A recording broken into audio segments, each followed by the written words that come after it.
থেকে উঠে কি দেখবেন ওটা?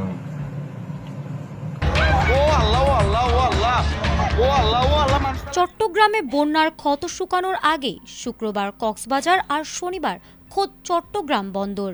একের পর এক ধেয়ে আসে টর্নেডো আর জলস্তম্ভগুলো কি প্রকৃতির সাধারণ কোনো আচরণ, নাকি কোনো অশুভ সংকেত বা কেয়ামতের আলামত?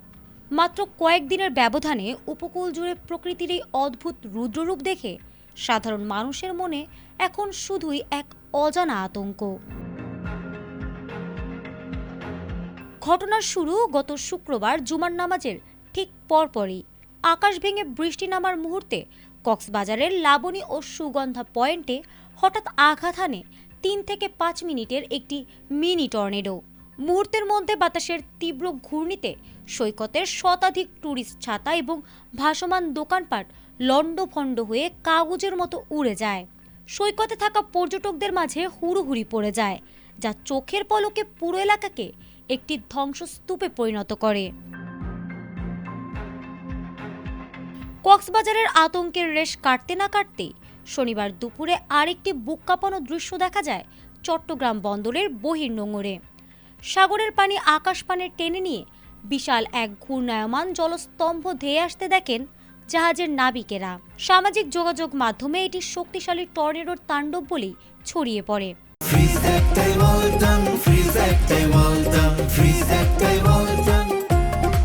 তবে স্বস্তির বিষয় হলো এটি সাগরের বুকেই মিলিয়ে যায়, ফলে বন্দরের কোনো ক্ষয়ক্ষতি না হলেও সাগরে থাকা ছোট বড় জাহাজের নাবিকদের মনে চরম ভীতি তৈরি হয়।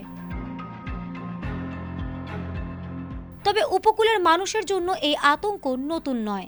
চলতি জুলাই মাসের শুরুতে পুরো চট্টগ্রাম যখন স্মরণকালের ভয়াবহ বন্যায় ভাসছিল, ঠিক তখনই গত ৯ জুলাই সকাল 11:30টায় চট্টগ্রামের দ্বীপ উপজেলা সন্দ্বীপের মগধারা ইউনিয়নে আঘাত এনেছিল এক শক্তিশালী টর্নেডো।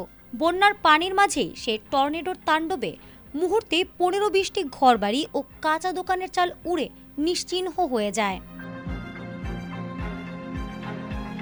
বন্যার পানির সাথে আকাশের এই প্রলয়ঙ্কারী রূপ দেখে ধর্মপ্রাণ মানুষেরা একে শেষ জামানার লক্ষণ বা আল্লাহর গজব হিসেবে দেখছেন।